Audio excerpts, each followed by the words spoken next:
साहित्य academy पुआ मानो बर' कविता आबृत्ति करानाय बेसेबां हाबिलास दोंफ्रोमबो लामाफ्रानो दिंग्रायबाय थानाय आखु दङ गोदान गोदान दिंग्राय बिन्दोफोरनिफ्राय गोदान लामा गावस्रालांबाय थानायनि हुदा दं बेसेबांदि हाबिलास जोंहा गासैबो लामाखौ थाबायलांजोबनायनि हाबिलासफोरा उनाव खांखुवा जानानै हांखुर जालायनाय होसोलाङो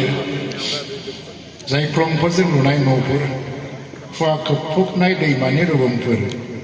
उन्दुयैगौ सानो आलो आलो हाथरखि थुरायनाय एमफोराव नाथाय लामाफोरा अराय लावदेरलाङो गोदान गोदान मुंजों सोमजिदेरलांबाय थायो